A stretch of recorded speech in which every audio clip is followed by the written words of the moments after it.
मैं विनोद पांडे हूँ और मैंने फॉरेस्ट में नौकरी की है। उसके अलावा मेरा ये प्रकृति के प्रति थोड़ा लगाव है, विशेष रूप से कि इसमें जो जो चीज़ें हैं उनके बारे में समझने की, और मैं कोशिश ये करता हूँ कि जो मुझे जानकारी मिले मैं वो और लोगों तक उसे पहुँचाऊँ। उससे सबसे बड़ा फ़ायदा ये होता है कि जब लोग जंगल को सही तरह से समझते हैं तो उससे ही उनमें एक प्रेरणा पैदा होती है कि केवल पेड़ को ही नहीं बचाना है बल्कि पूरे जंगल को उसके समग्रता में बचाना है पूरा। तो इसलिए वो जो है ये जो संरक्षण का काम है उसके लिए ज़्यादा अच्छे से होते हैं। तो आज का जो हमारा ये एक छोटा सा एक सेशन होगा जिसको हम नेचर वॉक कह सकते हैं, और इस नेचर वॉक का हमारा उद्देश्य है कि हम ये जंगल में देखें कि जंगल में केवल पेड़ ही नहीं है बल्कि जंगल में कई और भी वनस्पतियां हैं। क्योंकि इस समय दिन का टाइम है, इस समय हम प्राणियों को तो उतना नहीं देख पाएंगे, हम वनस्पतियों पर ही केंद्रित करेंगे आज अपने को। तो यहाँ आपको कई किस्म के पेड़ मिलेंगे, कई किस्म के छोटे झाड़ियाँ मिलेंगी, छोटे पौधे मिलेंगे, मशरूम मिलेगा, कुछ ऑर्किड्स मिल सकते हैं, कई आपको मेडिसिनल प्लांट मिल सकते हैं, कई आपको सुगंध वाले प्लांट मिल सकते हैं। तो कुल मिलाकर के उनकी जो हमारी एक कॉमर्शियल वैल्यू है वो अपनी जगह पर है, लेकिन हम उनके थोड़ा सा इकोलॉजिकल वैल्यू के बारे में भी बातचीत करेंगे। एक्चुअल में जो पेड़ जब डेड भी हो जाती है उसको फूड वैल्यू इतनी ज़्यादा है उसकी कि उसके अंदर फिर कई जीवन फिर पैदा हो जाते हैं जब तक कि पूरी तरह से डिकम्पोज ना कर दें। तो जिंदे पेड़ का तो महत्व बहुत ज़्यादा है कि वो पेड़ है और उसके अलावा उसमें कई चीज़ें और उग रही हैं, लेकिन उसके साथ साथ अब यही फर्न है टेक्नोलॉजी के हिसाब से ये जो फर्न है इनमें फूल नहीं आएगा। मोटे तौर पर प्लांट्स को दो भागों में बांट देते हैं, एक वो जिनमें फूल आता है जिनमें फूल नहीं आता, और आमतौर पर हम पेड़ पौधे उनको कहते हैं जिनमें फूल आता है। कॉमन बातचीत हो पेड़ में फूल आएगा, ये आएगा, सो आएगा। लेकिन एक बहुत बड़ा समुदाय है जिनकी संख्या फूल वालों से कई गुना ज़्यादा है, वो बिना फूल वाले हैं। तो फर्न भी उन्हीं में से है, ये मॉस ये भी उन्हीं में से एक है। तो इनकी इम्पोर्टेंस इकोलॉजिकली बहुत ज़्यादा है क्योंकि ये इतने अधिक मात्रा में होते हैं कि अगर आप यहाँ देखेंगे ना, इनका अगर आप वो देखेंगे टोटल परिमाण तो ये बाकी वनस्पतियों से कम नहीं है, और जबकि हम इसको एक तरह से इग्नोर कर देते हैं। इसी तरह से अगर आप जंगल में कहीं टाइम आए देखेंगे, जैसे यही दिख रहा है आपको, इसको अगर आप सुनो जरा सा, उसे तोड़ने नहीं चाहिए। तो इतनी तेज खुशबू वाली चीज़ें आपको कम मिलेंगी, ठीक। इसको यहाँ पर के लोग आमतौर में कहते हैं बिच्छू बूटी, नहीं क्या पिस्सू बूटी, अच्छा पिस्सू घास भी कहते हैं। तो पहले से ये होता था कि जैसे पिस्सू कहीं हो गए अगर तो पिस्सू हो गए तो इसको रगड़ करके आप बिस्तर में डाल दीजिए। फिर एक यहाँ पर ये तो बहुत मिलेंगे आपको, ये फिर एक मेडिसिनल प्लांट है ये। अच्छा। अभी इसमें कुछ दिन बाद देखेंगे तो पर्पल रंग का फ्लावर आ जाएगा इसमें, अभी यहाँ नहीं आया, चियापी के लेवल पर इसकी दूसरी वैरायटी में आ गया है, अभी इसमें वो नहीं आया। रोस्किया करके नाम है। इसकी जो जड़ होती है उसको आप कभी जड़ देखोगे तो जड़ में एक गांठ जैसी होती है। अच्छा। तो एक बड़ा इंपॉर्टेंट जड़ी बूटी है, उसका नाम है सालम मिस्री। तो ये सालम मिस्री के ही नज़दीक का है, इसलिए जब सालम मिस्री तो कम हो गई है तो इसकी जड़ का भी उपयोग उसी तरह से किया जा सकता है। ये आपको इस पौधे की विशेषता ये है कि ये साल भर मिलेगा। ये जब जो है आपका अभी बरसात के बाद ये कुछ टाइम बाद सूख जाएगा, सूखते ही इसमें जाड़ों में नई कलियां आ जाती हैं। ये तो सदाबहार पौधा है, और इसलिए इसका महत्व हमारे यहाँ पर जो कई हिंदू धर्म में कई कर्मकांड वगैरह बनाए गए हैं उसमें कुछ ना कुछ प्रकृति को रक्षा करने के साथ भी बना रखे हैं। तो आर्टिमिशिया का उपयोग उसमें जो एक कर रखा है, जो एक क्रियाकर्म होता है आदमी के मरने के बाद, उसमें जो फूल नहीं चढ़ते तो उसमें इसको चलाया जाता है। और वैसे जो इसका बॉटनिकल नाम है आर्टिमिशिया वल्गेरिस, और ये जो है इसमें से इसका जो एक्सट्रैक्ट निकलता है उससे एक सेना नाम का केमिकल निकलता है, और वो जो है आपका ये क्या कहते हैं डीवॉर्मिंग के काम, ये जो हेलमिन्स वगैरह हो जाते हैं पेट में, एस्करिस वगैरह, उनको उनके लिए इससे ये जो है बोलिटस इड्यूलिस है, और ये इसको कहते हैं, इसका जो कॉमन नेम है वो है बन मशरूम। अगर आप देखो ना, जब बन नहीं होता, बन कैसा दिख रहा है। और ये मशरूम जो है ये हमारे जंगल के बहुत ही इम्पोर्टेंट वो है, वनस्पति है ये। और ये जो है आपको मुख्य रूप से बरसात में ही मिलता है, हालांकि कभी कभी ये और समय मिल जाता है। और ये मशरूम कभी आपको दिख जाए तो उसको जब तक पूरी जानकारी न हो उसको तोड़ना भी नहीं चाहिए, खाना तो कभी नहीं चाहिए। लेकिन ये जो मशरूम है आपका, ये बोलिटस इड्यूलिस, और ये जो है ये आपका खाने वाला मशरूम है। इसको आप सूप बना सकते हैं, खा सकते हैं। इसको क्या बोलते हैं सर? रसेला। रसेला। ये है रसेला इमिटिका। हाँ। लेकिन इसका रंग उड़ गया है। अच्छा, ये ज्यादा रेड कलर का होता है? रेड, चटकीला रेड। हाँ।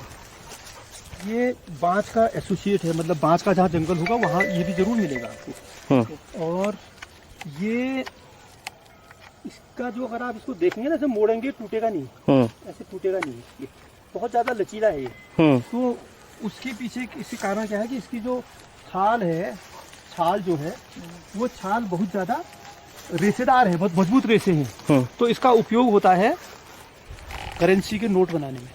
अच्छा, जब नोट बनते हैं। इसको क्या बोलते हैं प्लांट को? इसका नाम है आपका डेफनी पेपरेसी। डेफनी पेपरेसी। डेफनी पेपरेसी। अच्छा, इंडिगो फेरा है, इंडिगो फेरा। और इंडिगो फेरा को आप हिंदी में नील कह सकते हैं। जैसे एक नील की आपने सुना है खेती भी होती है, गांधी जी ने बहुत बड़ा आंदोलन किया था उसके लिए। तो ये जो आपका है, इसके यहाँ पर एक तो ये बहुत अच्छा सॉइल बाइंडर है, मतलब ये जहाँ भी होता है इसकी झाड़ियाँ होती हैं और ये ज़मीन को रोकता है, इसकी झाड़ियाँ। और इसके जो फूल आते हैं थोड़ा पिंक कलर के, उसका लोग सब्जी खाते हैं और वो रायता भी बनाते हैं। ये बहुत सुंदर एक मेडिसिनल प्लांट है। ये देखिए ऑर्किड, बहुत ही सुंदर ऑर्किड है ये, गोलू रिद्धि विद्धि करके, रिद्धि वृद्धि, और ये इसका नाम है। और ये ऑर्किड है। अगर आप ऑर्किड को देखेंगे, ऑर्किड नॉर्मली पेड़ों के ऊपर उगते हैं, इपिफाइट्स होते हैं सभी। लेकिन ये हाई एल्टीट्यूड में आकर के जमीन में उगना शुरू हो जाते हैं। तो ये एक बहुत ही एक मेडिसिनल प्लांट है, रिद्धि विद्धि। अगर आप देखेंगे तो आयुर्वेद में ये बहुत जगह आपको इसका जिक्र मिलेगा, और खूबसूरत भी है। ये भी एडिबल मशरूम है, इसको आप खा सकते हैं। और इसका सब्जी बनाओ। 2 हो रहे हैं यहाँ पे? हाँ, 2 हो रहे हैं। Lions main. और ये चाइनीज लोग बहुत यूज करते हैं। हाँ, इसमें 2 किस्म के हमने मशरूम दिखाया। जो पहला मशरूम था वो आपको जमीन में मिला, और ये मशरूम पेड़ में है। तो इस पेड़ को अगर आप देखो तो इसमें, इस मशरूम ने, ये पैरासाइट है, तो इसने इस पेड़ को सुखा दिया है। अगर आप साफ देख रहे हैं, सुखाने के साथ साथ इसने एक काम और कर रखा है कि इसके अंदर एक कोटर बना दिया है, जिसको ट्री होलो कहते हैं। और ये ट्री होलो कई बार बहुत लंबे और बहुत गहरे तक होते हैं, और ये कई प्राणियों का शेल्टर है। जैसे कि आपके फ्लाइंग स्क्विरल है, मधुमक्खियाँ हैं, कई बर्ड्स के इसमें नेस्ट बनते हैं। तो आप सोचिए कि एक तरह से वो इकोलॉजी की कितनी बड़ी सेवा कर रहा है वो मशरूम। और हम उसको केवल, हम कोई महत्व नहीं देते कि मशरूम का भी कोई महत्व हो सकता है। जबकि ये इस जंगल में स्क्विरल ने भी रहना है, और इस जंगल में जो है मधुमक्खियों ने भी रहना है, और कई ऐसे जो बरोइंग एनिमल्स कहते हैं उनको इसमें रहना है। तो ये उनके लिए घर बना रहा है। नाम है थीरोपोगोन पैलिडस। और ये जो है अगर आप देखेंगे तो आपको लगेगा ये घास है। घास में फूल नहीं होते, घास की बालें होती हैं। घास जो है वो ग्रेमिनी कुल का होता है, जिसमें कि ये हमारे धान और ये गेहूं, गन्ना सब होता है। तो ये दरअसल घास नहीं है, लेकिन इसके पत्ते इस तरह से लंबे हैं। और ये इंपॉर्टेंट इकोलॉजिकली इसलिए भी है कि अपनी जीनस की एकमात्र स्पीसीज है थीरोपोगोन पैलिडस। 3 फुट ऊंचा होगा। इसकी उम्र अगर आप यहाँ से इसकी पूरी जड़ से करेंगे, कम से कम 25-30 साल पुराना है। तो अगर कभी एक आग लग जाती है, अभी आगे दिखाएंगे आपको, तो हम तो उसको इमेजिन नहीं कर पाते। पता चला कि इतने बड़े, हम सोचते हैं कोई झाड़ी जल गई, लेकिन एक्चुअली वो 30 साल की इस जंगल की मेहनत जल के ख़त्म हो गई होती है। इसलिए आग बड़े नुकसानदायक होती है। तो इस तरह से ये बाँझ, इन्होंने ये जगह देखिए, सारे बाँझ के जो पेड़ उगे ग्रोथ हुई लेकिन ये रुक गई, इसको स्टंटेड ग्रोथ कहते हैं कि मतलब उसकी ग्रोथ एक तरह से उसकी परिस्थितियाँ नहीं मिल पा रही। तो मैंने बताया कि जमीन भी उसको, क्योंकि ये मैंने कहा कहीं 20 साल 25 साल 30 साल से कम की उम्र के कोई पेड़ नहीं, इतने बाँच के सब झाड़ियाँ जैसी हो गई हैं देखिए। और ये जो यहाँ पर लगातार इकोलॉजिकल डिग्रेडेशन हो रहा है उसका एक एग्जाम्पल इस बांस के पेड़ में आपको दिख रहा होगा। आपको एक अलग तरह के पत्ते दिख रहे हैं इसमें। हाँ, ये इसको कहते हैं बांस का बाना, ये पैरासाइट है। और अगले पेड़ में देखिए उसमें भी दिखेगा आपको। वो इन बांस के पेड़ों को खत्म कर रहा है। काफी टाइम अभी बीच में बहुत ज्यादा प्रॉब्लम बढ़ गई है। ये बहुत बढ़ गई है क्योंकि जब ये ज्यादा अगर सनलाइट ज्यादा पड़ती है तो इसको उगने की परिस्थितियां बढ़ जाती हैं। और ये पैरासाइट है बांस का और बहुत तेजी से बढ़ता है। यहाँ के कई पेड़ों पर अब नजर डालो, आपको कई पेड़ों में ये बानर दिखना शुरू हो तो इसके ज्यादा होने की एक रीजन ये भी है कि मतलब यहाँ पे घनापन कम हो गया पेड़ों का, इसीलिए मुख्य कारण यही है। हाँ। और नैनीताल में जो अयार पाटा नाम है वहाँ का नाम इसलिए पड़ा है कि वहाँ अयार का जंगल था और इस जंगल में अयार नहीं होता था। तो जो मैंने आपसे कहा कि ये जंगल खुल गया है, तो खुलने के कारण क्या हो रहा है, इसकी परिस्थितियां बदल रही हैं। अब देखिए यहाँ पर आपको कितना ज्यादा अयार मिल रहा है, चारों तरफ घूम के देखो आप, आपको चारों तरफ ये अयार की ग्रोथ बाहर से आ गई यहाँ पर। तो अब ये अयार किसको रिप्लेस कर रहा है, बांस को रिप्लेस कर दे रहा है। और बांस ज्यादा उपयोगी है इसके मुकाबले ना। तो उसको भले ही लकीली ये है कि इस समय चलो एक चौड़ी पत्ते की ही स्पीसीज उसको वो कर रही है, लेकिन फिर भी ये अच्छा लक्षण नहीं है। तो किस तरह से आप देखिए अयार का पूरा ही जंगल बनने को यहाँ पर बिल्कुल तैयार हो गया है। और अयार ही यहाँ पर रिप्लेस नहीं कर रहा है, यहाँ पर बुरांस भी रिप्लेस कर रहा है। अभी मैं आपको बड़ा घना जंगल की असलियत देख लिया आपने। अब इस जंगल की और एक खतरनाक असलियत आपको दिखा रहा हूँ। सामने देखिए किस चीज का पेड़ हुआ है, चीड़ का। इन जंगलों में चीड़ होता ही नहीं था। चीड़ में अगर आप नैनीताल में देखेंगे तो एक जगह का नाम है पाइन्स। पाइन्स नाम क्यों पड़ा है पता है? उसके आगे पाइन खत्म हो जाता था, वहां से पाइन शुरू होता था। तो आज हमने इन जंगलों को इतना डिग्रेड कर दिया है, इतनी बुरी हालत कर दी है, यहाँ खुद ब खुद चीड़ उगने लग गया। अब आप कल्पना, चीड़ जो है पूरे इलाके को फिर ड्राई कर देता है क्योंकि उसकी पत्तियां जमीन में चढ़ के खाद नहीं बनाती हैं। तो अब आप सोचिए कि चीड़ अगर यहाँ उगने लगा है खुद ब खुद, अब यहाँ की क्या हालत होगी। और ये पेड़ अभी का नहीं है, कम से कम 10-12 साल पुराना पेड़ है ये चीड़ का पेड़। तो सांप का भुट्टा कहते हैं यहाँ। हाँ। ये है। हाँ। ना, ये पॉलिनेटेड हो चुका है, ये फीमेल है। हाँ। अभी और इसका मेल प्लांट अलग होता है। वो सामने अगर आपको दिख रहा है वो मेल प्लांट है। ये दोनों पत्तियों, अच्छा, पत्तियों का डिफरेंस होता है इसमें। इसके मेल और फीमेल प्लांट अलग अलग है। इसकी जो कॉमर्शियली इंपॉर्टेंट प्लांट है, देखो पूरे ऊपर तक हल्दू है। पहले यहाँ पर पहाड़, यहाँ नैनीताल में क्या करते थे, जाड़ों में बड़ा ठंड हो जाती थी। हाँ। बहुत ठंड होती थी यहाँ। तो इसके पत्तों को तोड़ करके सारे नलों को, एक ऑर्डर था नगर पालिका का कि सारे जो पाइपलाइन है सबको हल्दू की पत्तियों से, मतलब क्या है, बहुत ही एक जबरदस्त इंसुलेटर है। हाँ, इसके पत्तियां होती हैं। कई लोग ये पीले रंग की थी और वो खराब नहीं, डिकम्पोज नहीं होती। हाँ, डिकम्पोज नहीं होती है। तो कई लोग क्या करते, गरीब लोग होते थे कि वो हल्दू की पत्तियां तोड़ के अपने बिस्तर में नीचे बिछा देते, बिस्तर में गर्मी बढ़ जाती थी उससे। और वैसे इसका जो कॉमर्शियल यूज है, मेडिसिनल यूज है, इसकी जो रूट है वो हल्दी की तरह उसमें गुण है। तो कई तरह के कॉस्मेटिक्स जो कि स्किन में के लिए बनाए जाते हैं आजकल, जिनको हर्बल हम कॉस्मेटिक्स कहते हैं। हाँ। तो इसकी रूट का बहुत ज़्यादा इसको वो निकाला जाता है। हाँ। और उसके बाद उससे कॉस्मेटिक्स वगैरह बनाया जाता है। अच्छा। अब ये एक और आपको ये मिल गया, इसका लोकल नाम है कागीस। पीछे ये तो होली है सर, ये क्या है? ये भी होली है, ये भी होली है, ये होली है, ये कागीस है। इसी तरह से यहाँ पर जो है आपका कुचली होता था। ये तो इस तरह की स्पीसीज जो कम होती हैं वो जब इन्वायरमेंटल चेंजेस होते हैं, इकोलॉजिकल चेंजेस होते हैं, उसके लिए ज़्यादा संवेदनशील हो जाते हैं। तो आपको यहाँ पर वो पौधे बहुत मुश्किल से मिलते हैं। तो इसका मतलब क्या है, इस जंगल की डाइवर्सिटी घट रही है। अगर किसी भी जंगल की डाइवर्सिटी अगर घटेगी, यानी कि विविधता अगर घटेगी, तो उसके जंगल कल को बर्बाद होने की संभावना ज़्यादा हो जाएगी। क्यों? भाई अगर कल कोई बीमारी आ जाएगी, वो एक स्पीसीज को करे, लेकिन अगर आपकी 20 स्पीसीज में से 18 खत्म हुई, 2 ही बच गई है, तो वो जो स्पीसीज में अगर बीमारी लग जाएगी तो उसको बर्बाद कर देगी। कि जो ये टॉप होता है ना, टॉप जो कलियां आती हैं, इसका सूप और सब्जी बहुत अच्छी बनती है और बहुत पौष्टिक होती है। तो जंगल में कई किस्म के फूड भी हैं। मेरे ख्याल से कुछ फूड तो हम अभी देख ही चुके हैं। तो ये बिच्छू भी वैसे हमें लगता है कोई उपयोग नहीं होगा, और बिच्छू का वैसे उपयोग होता है। कभी पैर में मोच आ जाए, आप बिच्छू लगा दो थोड़ा सा, तो एकदम राहत, क्योंकि इसमें कई तरह के एल्कोलॉइड्स हैं इसके अंदर। और लेकिन इसकी सूप और सब्जी के लिए अगर आप आज से 25-30 साल पहले आते हैं तो यहाँ के पेड़ों में आपको एक टहनियों में और उसके स्टेम में एक सफ़ेद तरह का एक ऑर्गेनिज्म आपको चिपका मिलता है, उसको कहते हैं लाइकेन।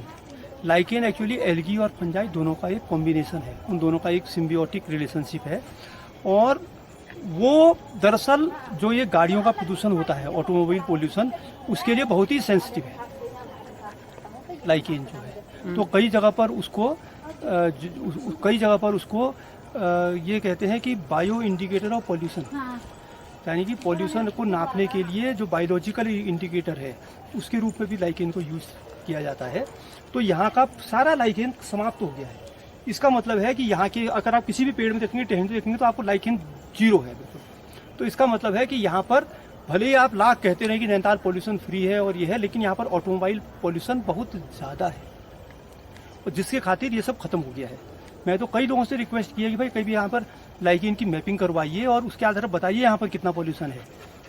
तो लाइकेन का ख़त्म होना ये हमारे लिए खतरा है। कई स्पीसीज जो हमारी ख़त्म हो रही हैं, हो सकता है उसके पीछे रीज़न ये हो कि लाइकेन ख़त्म हो रहा है, वो इंडिकेट कर रहा है कि यहाँ पर जहर फैल गया है हमारे उसमें। और उससे दूसरा क्या हो जाता है उसका, जैसे जो ये ऑटोमोबाइल पोल्यूशन है उसका एक बड़ा भारी नुकसान ये होता है कि उसमें जो सल्फर के जो ऑक्साइड्स होते हैं वो जब उनको ये मॉइस्चर मिलता है तो वो सल्फ्यूरिक एसिड बना देते हैं। और जो एसिड रेन कभी आपने सुना होगा, तो वो जब नीचे बरसता है तो वो एसिड के रूप में आ जाता है। और जब वो एसिड के रूप में नीचे आता है तो सोचिए कई प्राणी जिनके बड़े नाजुक होते हैं त्वचाएं, जैसे जोंक का है, थोड़ा हम नमक डालते हैं तो खत्म हो जाता है। तो आपके स्नेल्स हैं, स्लग्स हैं, ये कैंचुए हैं, कई तरह के ये जो आपके वो हैं ऑर्थोपोड हैं, तो वो उस एसिड से वो मर जाते हैं। तो वो यहाँ पर हम बार बार कहते हैं नैनीताल को बचाना है तो गाड़ियों को भी बचाओ, यहाँ के ट्रांसपोर्ट को यहाँ पर इतना कम कीजिए कि वो पॉल्यूशन न करे यहाँ पर। नमस्कार दोस्तों, जैसा कि आप लोगों को पता ही है कि हमारा हर महीने का रहता है कि एक नेचर वॉक करना है। तो पिछले 2 महीने से लॉकडाउन के कारण हम लोग नेचर वॉक नहीं कर पाए थे, और हम लोगों की कोशिश रहती है कि हम ऐसे महानुभावों को चुन के लाएं कि जो अलग अलग क्षेत्रों से हों और जिनसे हमें कुछ जानकारी प्राप्त हो सके। तो इसी कड़ी में हम लोग इस बार सर के साथ हैं विनोद पांडे जी, जो कि फॉरेस्ट डिपार्टमेंट से रिटायर्ड हैं, और इनको काफ़ी अच्छा जीव जंतु या हम कह सकते हैं पर्यावरण के प्रति बहुत ज़्यादा इनका लगाव है।